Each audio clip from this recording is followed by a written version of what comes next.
Olá, bom dia! A palavra meritocracia pode ser traduzida como poder do mérito. Em tese, esse sistema defende que as posições hierárquicas estão condicionadas aos méritos individuais de cada pessoa. Mas para alguns intelectuais, a meritocracia é um sistema injusto, já que a ascensão profissional ou social de uma pessoa não depende apenas do seu esforço e dedicação, mas também das oportunidades que tem ao longo de sua vida. O fato é que pessoas nascem com melhores condições financeiras e têm acesso a melhores escolas, por exemplo. Têm maiores chances de conquistas ou uma posição privilegiada em relação àqueles que não tiveram esta mesma sorte. Para debater comigo sobre a meritocracia e tentar mostrar como esse sistema busca manter as desigualdades sociais e econômicas, eu recebo novamente aqui no estúdio, com muito prazer, o historiador Claudionor Damasceno e Newton Júnior, servidor da base do Sinteste-RN. A eles eu dou o meu bom dia. Professor, de onde surgiu, esse conceito de meritocracia? Basicamente, as pessoas popularmente entendem a meritocracia como o quê? Bom dia, Camila. Bom dia, Nilton. Bom dia, telespectadores. Bom, o conceito de meritocracia, se formos buscar de forma mais arcaica, mais profunda, vamos encontrar na China antiga, mais precisamente na dinastia Han, quando modernizou a China e passou a usar o pensamento de Confúcio para fazer a seleção dos seus funcionários públicos, E isso é o que dá origem a essa ideia de contratar funcionários não mais pela sua ascensão familiar, pela sua origem familiar, mas através da sua competência para ocupar esses cargos. Essa mesma situação vai ocorrer aqui no nosso mundo ocidental mais proximamente, depois da Revolução Francesa, com Napoleão, que vai acabar com o direito sanguíneo, o direito do cargo ser exercido por herança familiar, E vai estabelecer, quer dizer, a ocupação, quer dizer, desses cargos públicos através de concursos, de provas de mérito, O termo, na verdade, como nós usamos hoje, ele é um pouco confuso e é impreciso, na verdade, O sociólogo britânico Charles Taylor, quando ele propôs esse termo, ele propôs com uma ironia a um sistema educacional britânico que periodicamente aplicava uma prova, um teste de inteligência aos seus alunos. Sim. Numa sociedade desigual como a sociedade britânica, o Taylor ironizou, na verdade, essa aplicação desse teste, colocando que, na verdade, não existia mérito, quer dizer, naquela quantificação de QI, numa sociedade totalmente desigual. Que na nossa sociedade hoje o QI é o quem indica. Quem indica, exatamente. No entanto, tem uma coisa importante a gente perceber, apesar desse mau uso do termo mérito, meritocracia, o mérito, é que a realidade, na verdade, ela não é como a gente percebe, A gente tem uma noção de que, uma ideia de que a realidade é transparente, mas ela não é. A gente não vê a realidade somente através dos músculos dos nossos olhos. Sim. A gente vê também através de ideologias, de pensamentos, de ideias formadas que dominam a sociedade. E essa ideia, quer dizer, hoje, ela é usada, a ideia da meritocracia é usada como uma ideologia para mascarar antigos privilégios que, se antes eram sanguíneos, era de herança, era da nobreza, hoje ele tenta legitimar privilégios que são de classe, e esconder, por outro lado, quer dizer, a desigualdade social. Então, o mais importante é a gente perceber que o termo meritocracia, da forma como ele está sendo usado, de forma falsificada, de forma esse mau uso do termo meritocracia tem sido usado para esconder as desigualdades sociais e manter os privilégios. Muito, nos dias de hoje. Newton, seja bem-vindo mais uma vez ao nosso programa. Para críticos norte-americanos desse modelo, como o John Rawls, uma meritocracia justa passaria pelo investimento público em educação de qualidade para todos e programas assistenciais para os setores mais pobres. Qual o teu pensamento, né, em relação a essa afirmação? Nós precisamos entender, talvez a pessoa que está em casa agora esteja se perguntando, mas o mérito não é isso que deve ser levado em consideração? Sim. Nós estamos aqui justamente para desmistificar isso, como falava o professor Claudio Honor. Nós entendemos que na nossa sociedade, infelizmente, não são os méritos que são avaliados. Existem estruturas. E essas estruturas incentivam, promovem essa desigualdade que nós vemos. Então, eu concordo que a educação é uma maneira de você, ao longo do tempo, sanar essa desigualdade. No entanto, é preciso dizer que não só a educação pública de qualidade, universal, em todas as fases de ensino, vai resolver. Existe uma estrutura social. É preciso entender que existem estruturas como o racismo, como o machismo, que antecedem, inclusive, a escolarização de uma pessoa.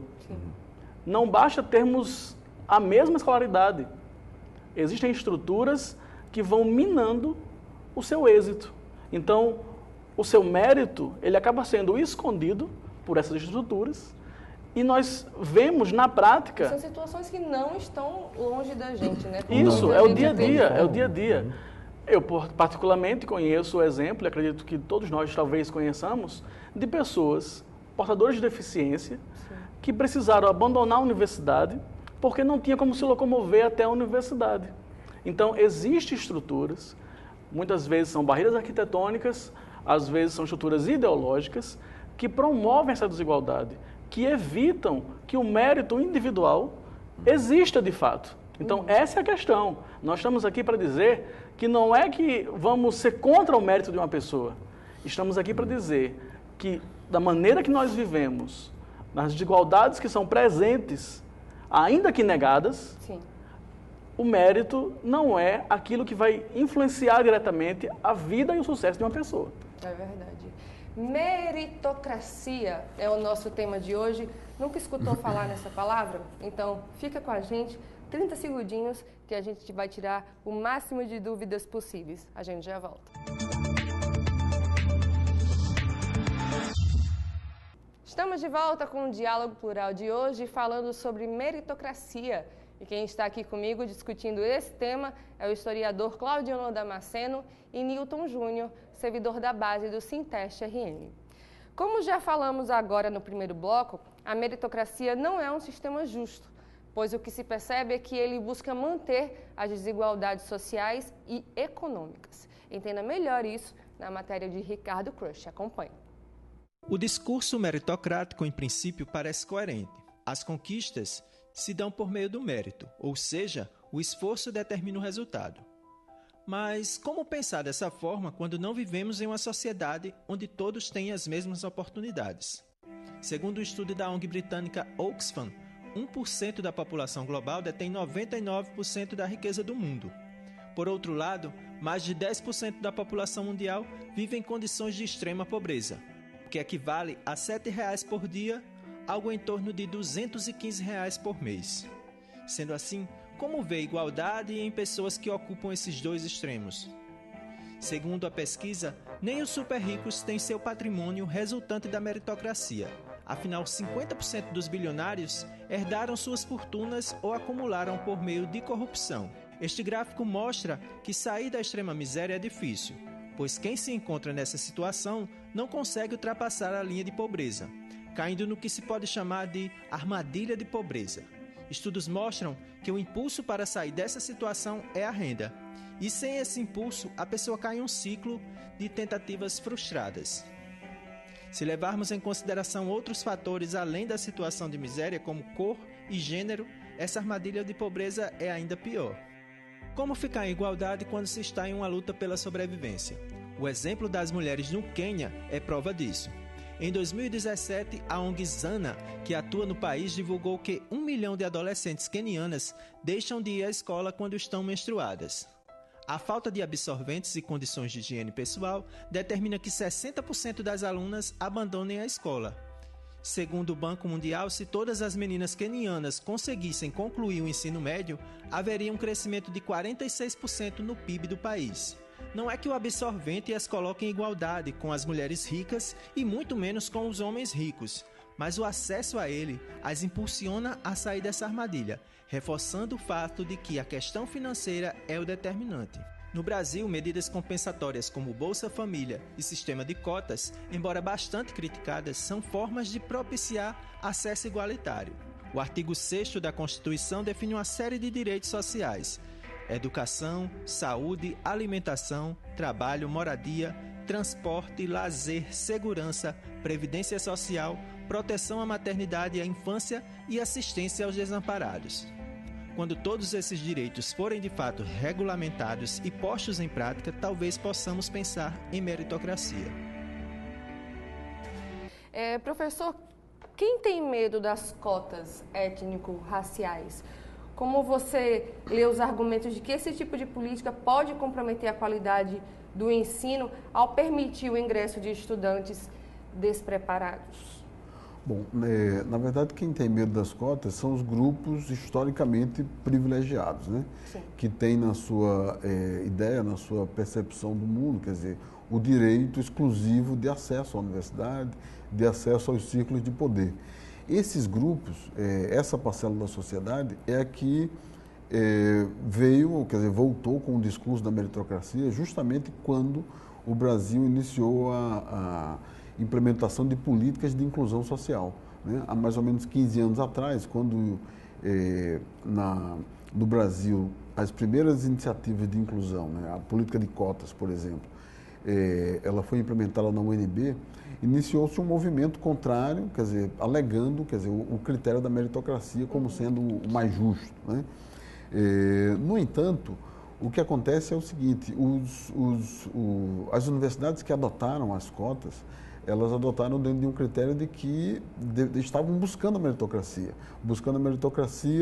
fazendo seleção exatamente dentro de segmentos da população de acordo com a sua condição cultural, econômica e racial, certo? Afinal, é um problema nosso, né? No Brasil, nós negamos o passado escravista que nós tivemos. Sim. Nós não fizemos, certo, nenhuma reparação histórica em relação a isso. Esse primeiro movimento, né, de reparação, que são as cotas raciais, certo? Foi obstaculizado, certo, durante um período. É um incômodo, né? É um incômodo, passou a incomodar, certo? Exatamente aqueles setores que tinham o privilégio, quer dizer, que tinham a entrada na universidade, certo, de forma já garantida. Mas o fato é que as cotas, elas têm demonstrado, primeiro, um crescimento, certo, dessas universidades. Uhum. Ela não é nenhuma prerrogativa do Brasil, não foi uma iniciativa, não surgiu aqui no Brasil a ideia das cotas, muito pelo contrário. As principais universidades do mundo, Harvard, Columbia, as mais importantes, elas que tomaram a iniciativa de implementar as cotas, visando a ideia de que a diversidade aumenta a qualidade. Uhum. As pesquisas têm demonstrado aqui no Brasil que a qualidade do ensino universitário aumentou após a implementação das cotas. Por quê? Porque há um enriquecimento, certo, do universo universitário, há um enriquecimento da pesquisa, há um enriquecimento do debate com outras demandas, inclusive sobre o aspecto do objetivo da universidade pública. Para que serve a universidade pública? Qual é o interesse? Qual é a sua pesquisa? Que ideias devem, quer dizer, que tipo de questionamento social deve florescer, deve ter apoio dentro da universidade. Nós aceitamos conviver com um sistema de educação, de saúde, de justiça de primeira qualidade para uma elite e um sistema de educação, de saúde e de justiça de terceira qualidade para a imensa maioria da população. Nós convivemos com isso como se fosse algo normal. Nilton, pegando aqui esse gancho do professor, como servidor, né, da UFRN, como você via a universidade e como vê hoje, né, após o sistema de cotas? Camila, eu sou servidor, mas até bem pouco tempo fui aluno da Universidade Federal do Rio Grande do Norte, a UFRN. E nós podemos ter certeza que a política de cotas implementada pela UFRN mudou a UFRN e mudou para melhor. Sim. Nós temos mais cor na universidade. E um país que enfrentou séculos de escravidão, que até hoje não houve uma reparação a contento disso, faz-se necessário essas políticas afirmativas de reparação. Então, a UFRN hoje, nós vemos pessoas que não tinham acesso a entrar na universidade. Pessoas que são o primeiro da sua família que tem acesso à universidade. Isso reflete nos índices.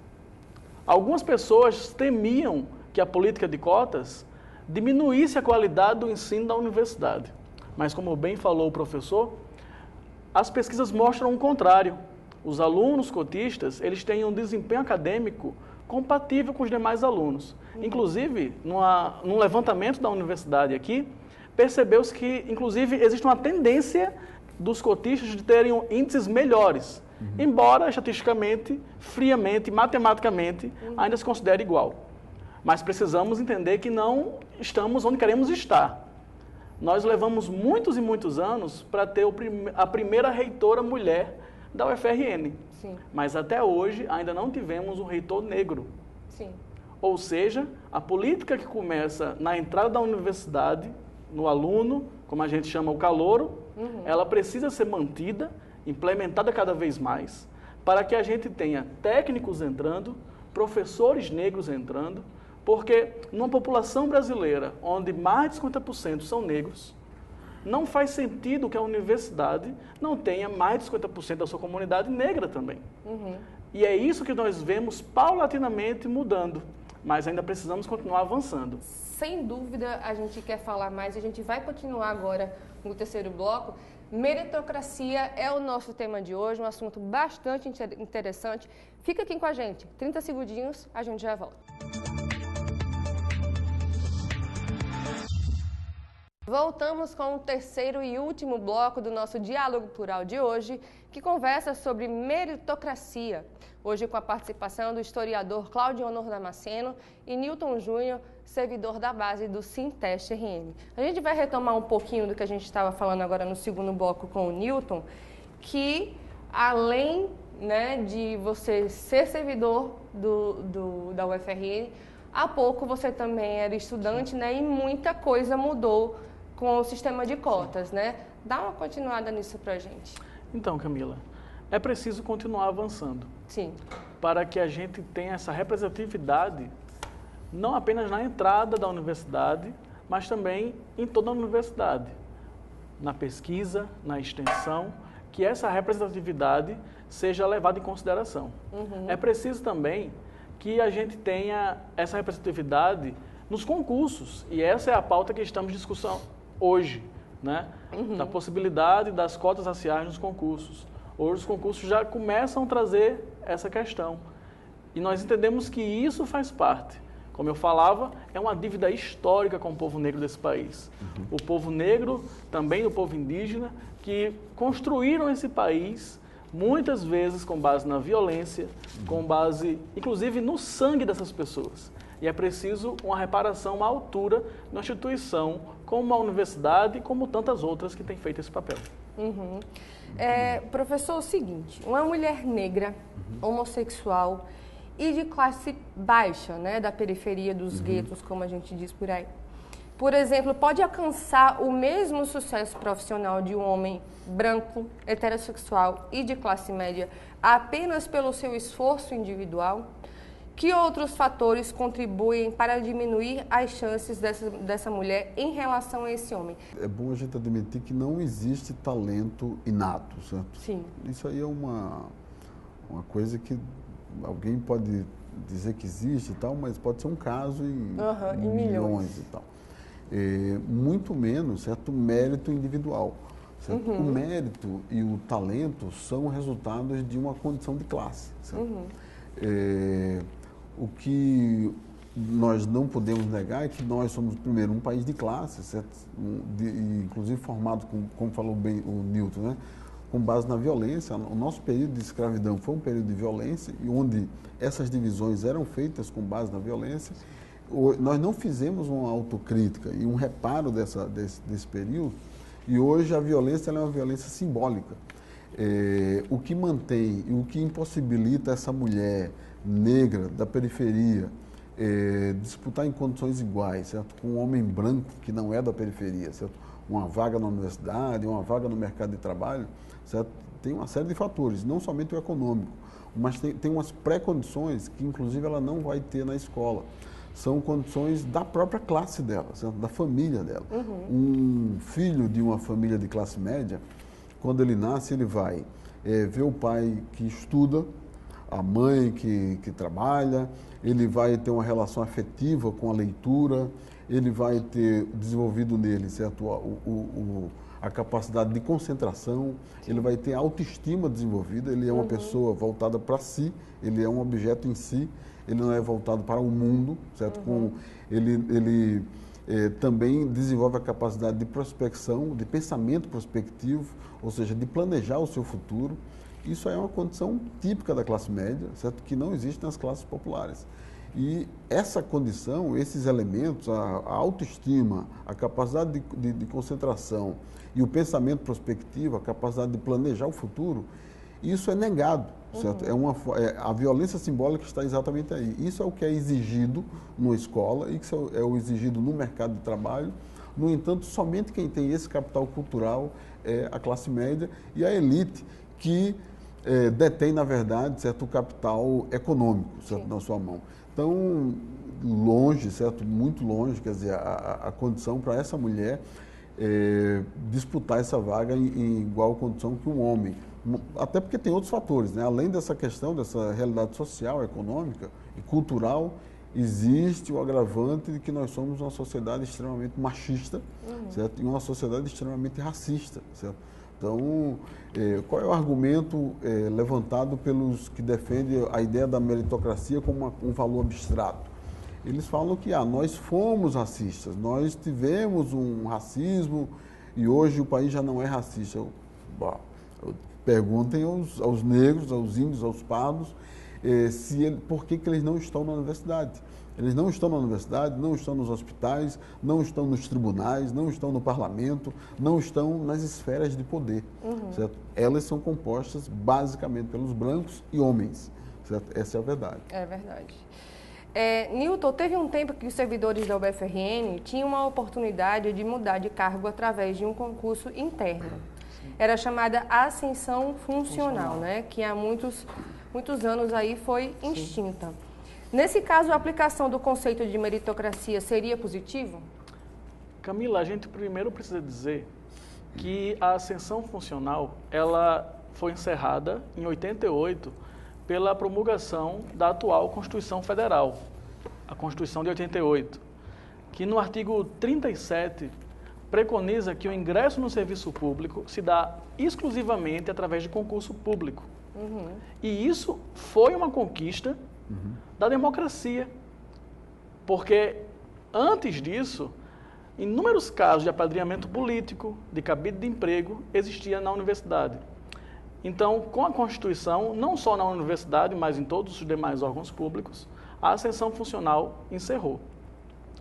Muitos entendem que a ascensão funcional, ela vai de encontro ao artigo 5º da Constituição, que fala do nosso direito de igualdade. No entanto, nós entendemos que não. A ascensão funcional, ela vai de encontro exclusivamente ao artigo 37. Mas nós tivemos recentemente inúmeras mudanças na Constituição. Sim. Então entendemos que é uma questão política, inclusive que pode ser mudado com a nova emenda. Então entendemos que a ascensão funcional é uma maneira de avaliar entre os servidores aquele que está mais apto e que tem a qualificação para ascender. E eu entendo que numa situação dessa, exclusivamente nessa situação, onde as condições são favoráveis, onde os entes estão ali numa desigualdade praticamente inexistente, porque são servidores públicos, porque já passaram por um concurso anteriormente, porque vai ser avaliado por critérios objetivos, né, provas, questão de tempo de trabalho. Então, numa situação dessa, me parece que o mérito, sim, faz algum sentido em existir. E faz sentido, sim, que existam esses concursos internos. Mas é preciso um cuidado para que a gente não tente extrapolar isso para outras áreas. E de todas as formas, é preciso sempre o controle social e dos órgãos de controle para que esses concursos internos, caso voltem a existir, não tenha apadrinhamento, algo tipo assim, que a gente sabe que em situações específicas já aconteceu no país. Professor Newton, rapidamente para a gente encerrar, o programa de hoje, que considerações finais vocês diriam sobre a meritocracia no nosso país hoje? Bom, eu acho que nós estamos no caminho certo. A partir do momento que o Brasil está discutindo a meritocracia a partir da implementação de políticas sociais de inclusão, nós, sem perceber, estamos fazendo uma revolução social no Brasil. Uhum. Nos últimos 15 anos, o percentual de negros nas universidades aumentou em média de 150%, isso não é pouco. Certo? As chances de um negro concluir a sua graduação na universidade aumentou em 4 vezes. Isso é muito importante, é uma revolução silenciosa, é uma transformação e nós devemos aproveitar, inclusive, esse movimento para debater mais profundamente a essência da nossa sociedade, certo? Debater a nossa herança escravista, debater as transformações mais necessárias para acabar com tanta desigualdade que, apesar de tudo, certo, ainda é marcante no nosso país. Newton? Camila, eu entendo que, como diz bem o professor, nós estamos num momento singular. No entanto, é preciso perceber no horizonte que se avizinha tentativas de frear nosso pouco avanço que tivemos. É preciso continuar com as ações afirmativas, é preciso continuar com a assistência social para as pessoas que estão nessa vulnerabilidade, é preciso continuar avançando para que logo mais, algum dia, a gente possa estar aqui fazendo um programa dizendo sim, o mérito é a única questão que é avaliada. Ou seja, é necessário enfrentar o racismo, que passa necessariamente por entender que, embora seja muito negado, nós vivemos num país racista, onde o jovem da periferia tem muito mais chance de morrer. É preciso entender também que nós vivemos num país machista, onde as mulheres não estão nas mesmas condições, não por causa da sua falta de mérito ou da sua falta de capacidade, mas porque as estruturas visam colocar a mulher de lado. Né? Então, é preciso esse enfrentamento, é preciso um compromisso, mais do que eleitoral, mas um compromisso político de cada cidadão brasileiro, de entender que nós precisamos avançar. Talvez, voltando àquela pergunta lá do início, é necessário uma educação pública de qualidade para todas as pessoas. O básico, né? Professor Newton, muito obrigada pela presença dos dois. Infelizmente, como sempre, nosso tempo é curto para falar de assuntos tão incríveis e necessários para o nosso dia a dia. E o importante é entender do que a gente está falando, que é o que a gente está fazendo aqui no nosso programa. E se você quiser mais informações sobre o nosso diálogo plural, acompanhe as atualizações no Instagram, pelo Sinteste, @SintesteRN, no nosso site, o www.sintesterrn.org.br, ou na nossa página do Facebook, que é o facebook.com/SintesteRN. A você um ótimo final de semana e até o próximo sábado, se Deus quiser. Tchau, tchau.